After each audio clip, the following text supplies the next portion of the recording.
Hello everyone, welcome to Digital Learning DCE. Myself Dr. Yamini J, Assistant Professor of Mathematics, Government First Grade College, Vijayanagar. In this session, we are going to revise all the methods of problem in differential calculus, BSc 4th semester mathematics.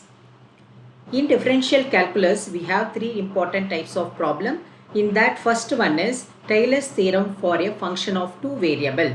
So here if the function f of x comma y of two variables and all its partial derivatives up to nth order are finite and continuous for all the points x comma y, and a is less than or equal to a, x less than or equal to a plus h, and b is less than or equal to y less than or equal to b plus k, then f of a plus h comma b plus k is equal to f of a b plus h fx plus k fy plus etc.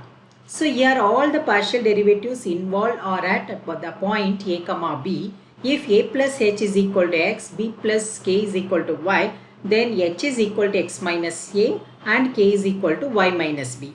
Here fx, fy, fxx, fyy, fxy are partially differentiation with respect to x and y.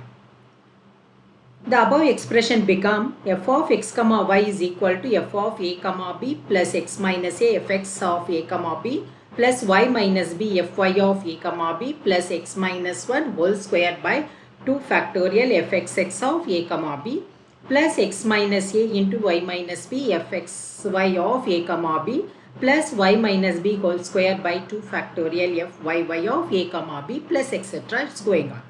In this Taylor's theorem, whenever a value is equal to 0 and b value is equal to 0, then we have f of x comma y is equal to f of 0 comma 0 plus x into fx of 0 comma 0 plus y into fy of 0 comma 0 plus x square by 2 factorial fxx of 0 comma 0 plus 2xy by 2 factorial fy of 0 comma 0 plus y square by 2 factorial y of 0 comma 0 plus etc.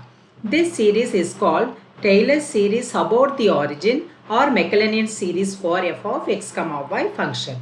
If the Taylor series of f of x comma y is approximated to some terms up to a particular degree, the resulting expression of f of x comma y is called the Taylor's polynomial. Then the second type is extreme values. So the extreme values means maxima and minima of the function f of x comma y. So we are going to follow these steps for finding maxima and minima. First step is find f of fx and fy and equate these two to 0, each pair of values of a comma b of x comma y. So obtain gives the critical points of x comma y. Second point is find a is equal to fxx. So we have to find out fxx. That means we have to differentiate the function with respect to x partially 2 times. Similarly, we are finding b for fxy, c for fyy. Evaluate these at each critical points a comma b and also compute ac minus b square. That means a into c minus b square. If third point is a critical point x0 y0 is a maximum point if ac minus b square greater than 0 and a is less than 0. F of a comma b is a maximum value. So whenever the condition ac minus b square is greater than 0 and along with that a is less than 0 means we can tell the function attained maximum point. Then similarly, next point is the critical point x0 comma y0 is minimum point if ac minus b square greater than 0 and a is greater than 0. That means we can tell f of a comma b attain the minimum point. The condition should be satisfied. The condition is ac minus b square greater than 0 and a is greater than 0. So next third one is f of x comma y as the a neither a maximum nor a minimum at x0 comma y0 means whenever ac minus b square less than 0 means we'll get like this. So such a point is called a saddle point here. So next one is third type is Lagrangian's method. So for Lagrangian's method we have a working rules like this. First form a auxiliary function f is equal to f of x comma y comma z plus lambda pi of x comma y comma z. Then form fx is equal to 0, fy is equal to 0, fz is equal to 0.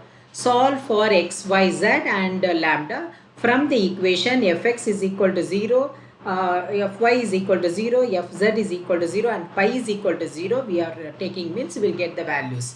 The values of x, y, z thus obtained are the stationary values of f of x comma y. So using these three steps we are going to solve the problem. Now we saw all the three types of formulas. Now we are going to discuss some example based on this type. The first one is expand xy square plus cos xy about 1 comma pi by 2 using Taylor's theorem up to third degree. So here we have to use Taylor's theorem formula. We know it is first type problem. So first we have what is given function is xy square plus cos xy is given. So consider that is f of x comma y. So here f of x comma y is equal to xy square plus cos xy.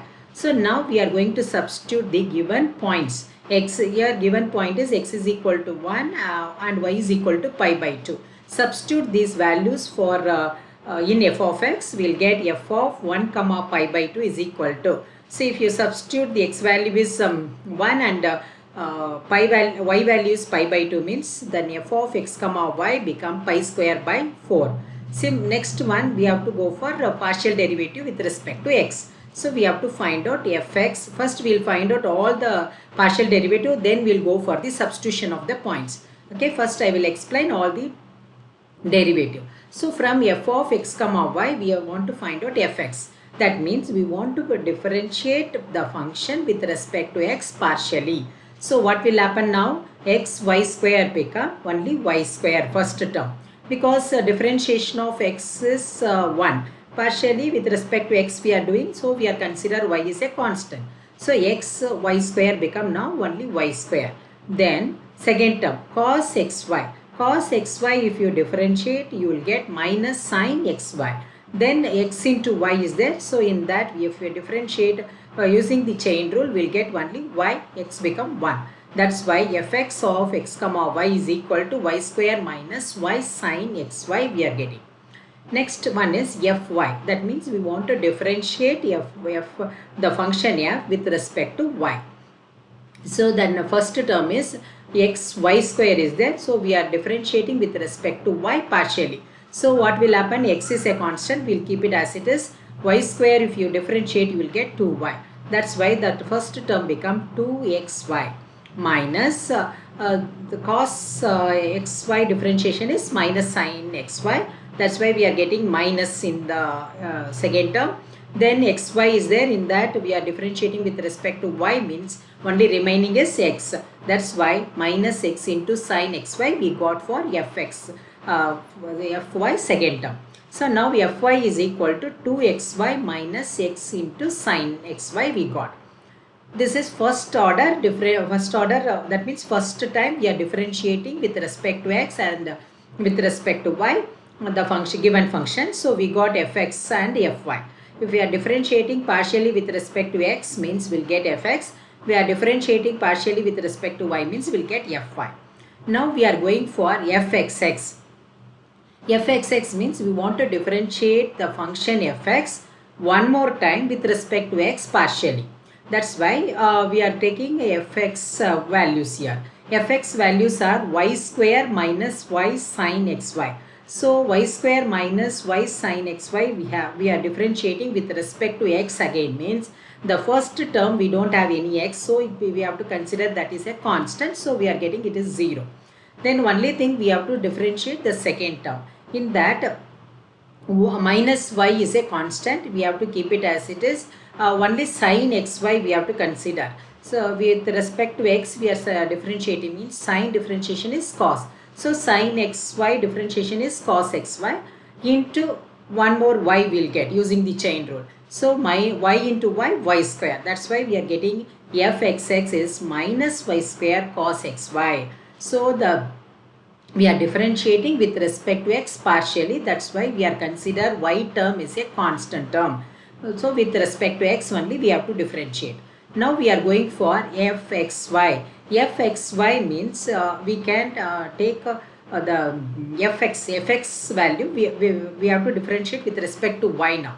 Fx already we have. We want fxy. Fxy means we want to differentiate fx with respect to y. So what you will get, first term in fx is y square. If you differentiate that with respect to y, we will get 2y. Then second term, in second term we have my y into sine xy. So we are, both the terms are having y, because we want to differentiate with respect to y means we have to check this one. Here we both the values are having y means we have to go for the product rule. So first y you have to keep it as it is. Then sine you have to differentiate. We will get cos xy into x. That's why we are getting xy into cos xy. Minus, because minus is outside, that's why both the terms become minus. Sin xy is v. You will keep it as it is. So differentiate y with respect to y means we will get 1. So then we are getting fxy is equal to 2y minus xy cos xy minus sin xy. So now we are going for fyy. Fyy means we want to differentiate fy with respect to y partially one more time.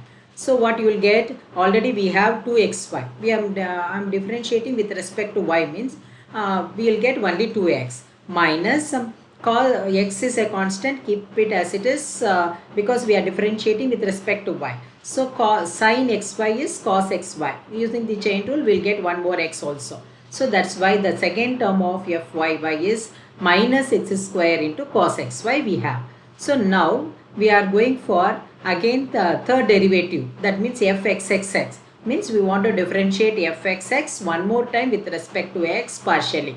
So we'll get y cube minus become plus now, because cos x differentiation is minus sin x. So we'll get plus only. So y cube sin xy. Similarly, we have to go for fxx y and fxyy, then fyy. So based on that we got all the values, remaining values. Now we are going for the substitution of the given points. What is given here? X value is 1, y value is pi by 2. So in all the function we are going to substitute the values. Then first term become f of 1 comma pi by 2 is equal to pi square by 4. We'll get, if you substitute in fx, we'll get pi square by 4 minus pi by 2. In fy we are substituting 1 comma pi by 2 for x and y, means we'll get pi minus 1. Because you have to consider cos pi by 2 is 0, sin pi by 2 is 1. Based on that we are simplifying the trigonometric function. Remaining is as usual substitution. So fxx will get 0, fxy will get pi minus 1, fyy will get 2, triple x will get pi cube by 8, then fxy will get pi square by 4, fxyy will get 2 plus pi by 2, then fyy will get 1. Why we have to find out all these three values? Means in the problem they are given up to 3 degree you have to simplify. That's why 3 times differentiation we have to include in this problem. Suppose in the problem they are asking only 2 degree, up to 2 degree means we no need to find out fxxx, fxxy, then last 4 values we don't want to find out. Remaining values is sufficient to find the Taylor's theorem. Using the Taylor's theorem we can find out the up to 2nd degree terms. But here in the problem they are given up to 3rd degree. That's why we are finding all these values. Now after finding this value we are going to substitute in the formula. So if you substitute the formula, we'll get the values are like this. In that some values are 0. What are the values are 0 here? In this we have only one value is 0. Actually fxx value is 0. So we have to substitute only that in the 0. So that term will vanish. Remaining all the terms we'll get. So first we have to substitute the value, then in the next step we have to simplify. What are the necessary simplification is possible. So with that we'll get f of x comma y is pi square by 4 plus x minus 1 into pi square by 4 minus pi by 2, then plus y minus pi by 2 into pi minus x plus x minus y into y minus pi by 2 into pi minus 1 plus etc. So we are substituting all the values in the formula, and we are doing some basic simplification. We will get the Taylor's series expansion up to 3 terms. So like this we want to simplify this kind of problems.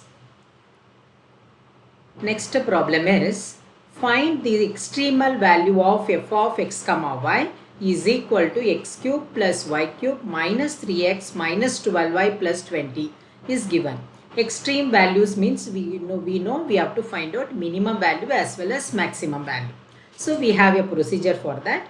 Again we are going for a partial derivative only for this type of problem also. So what is given here, f of x comma y is equal to x cube plus y cube minus 3x minus 12y plus 20. So this is our given function. Now from that function we want to find out fx and fy. Then we have to equate that to 0. So if you equate fx is equal to 0, we'll get 3x square minus 3 is equal to 0.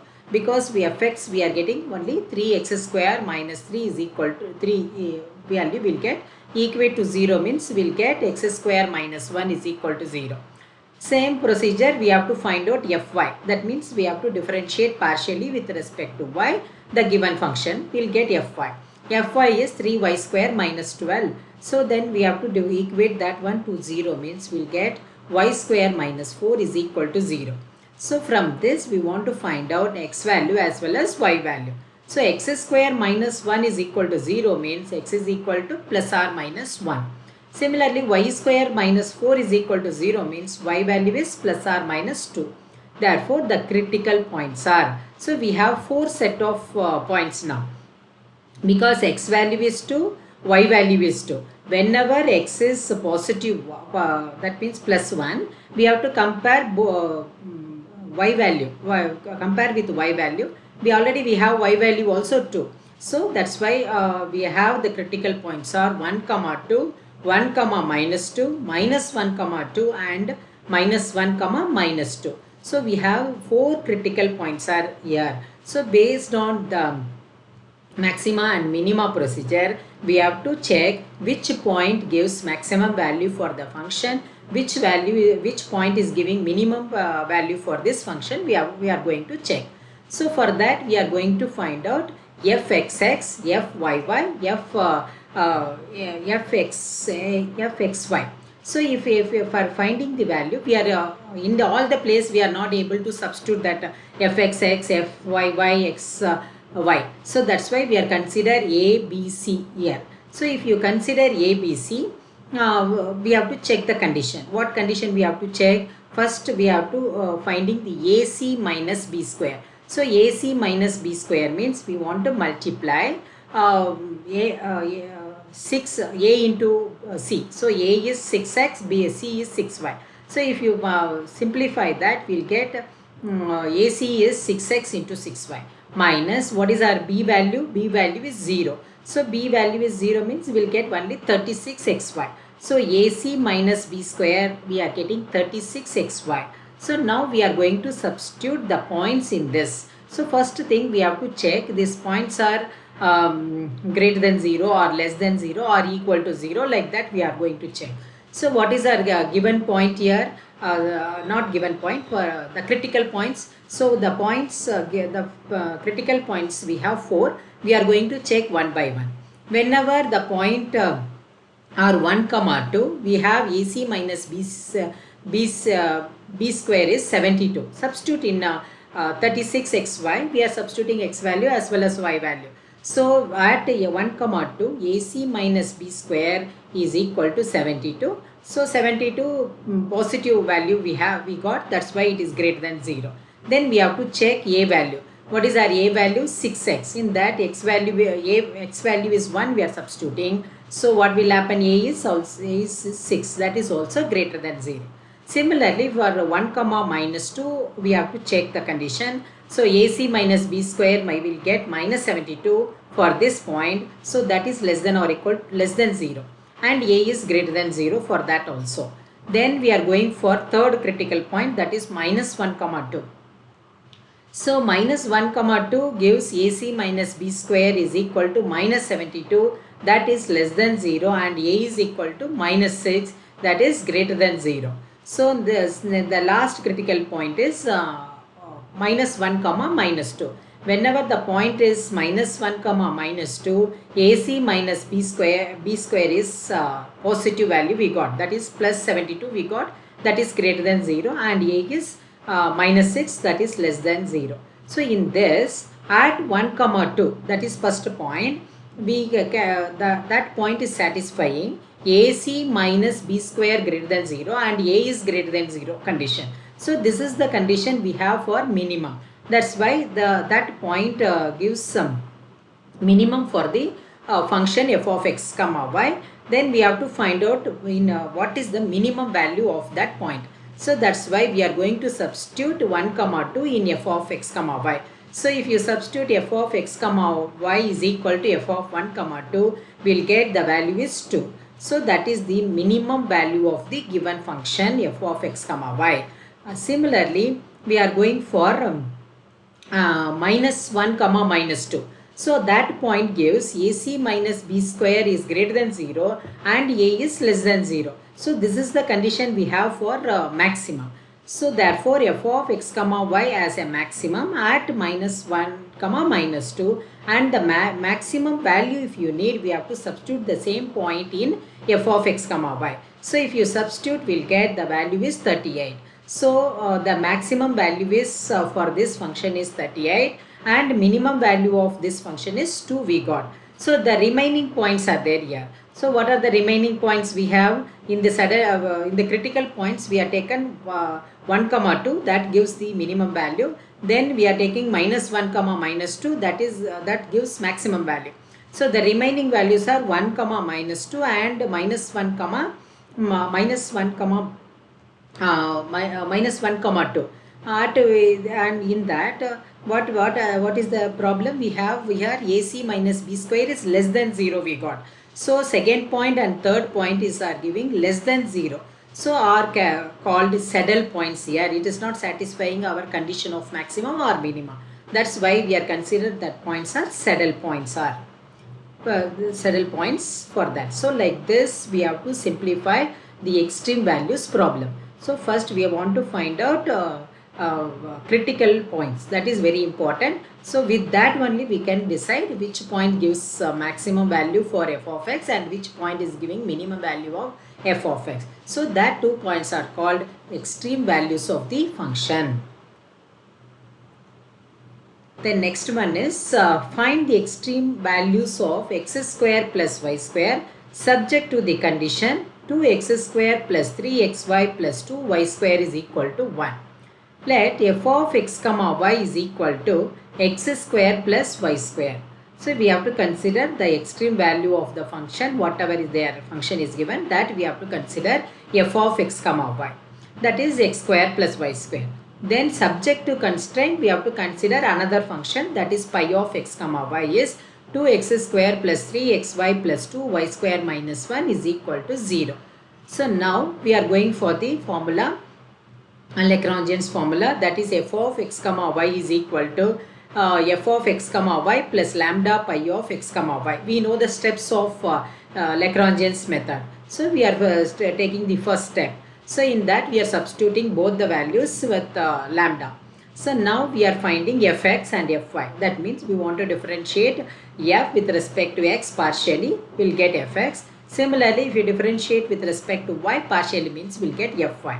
So now we got fx is 2x plus 4 lambda x plus 3 lambda y, and fy is 2y plus 3 lambda x plus 4 lambda y. Now we are going to equate fx is equal to 0 and fy is equal to 0. That gives the value 2x plus lambda into 4x plus 3y is equal to 0. We are taking lambda as a common from the second term and third term. So from that lambda is equal to minus 2x by 4x plus 3y. Similarly, fy we have to take in that fy is equal to 0 means 2y plus lambda into 3x plus 4y is equal to 0 will get the or lambda is equal to minus 2y by 3x plus 4y. So now both the equations are giving lambda values. So now we are going to equate that two values. So we'll get minus 2x by 4x plus 3y is equal to minus 2y by 3x plus 4y. So if we are going for the cross multiplication and simplify means we'll get y square is equal to x square, or we can consider y is equal to plus or minus x.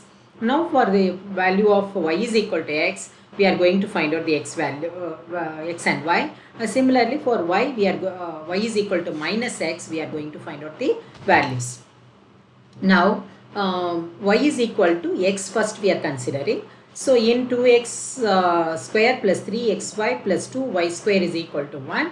So what will happen if you substitute this point in the subject to the constraint, we'll get 7 x is equal to y we are substituting first. So what you will get 7x square is equal to 1, or x is equal to plus or minus 1 by root 7.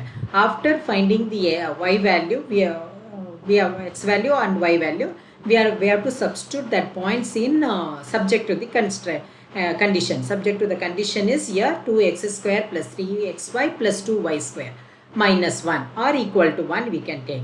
So now first point we are substituting, that is y is equal to x. If you substitute y is equal to x in that equation, we will get 7x square is equal to 1, or x is equal to plus or minus 1 by root 7 we will get. So therefore the extreme values of x square plus y square is equal to x value is 1 by root 7 means what happened for y value, y is equal to x we had considered. So both are now 1 by root 7, or both are 1 minus 1 by root 7, whatever it is. If you take the values and substituting in the extreme value of the function x square plus y square means we'll get 1 by 7 plus 1 by 7 is 2 by 7. Next we are going for the y is equal to minus x.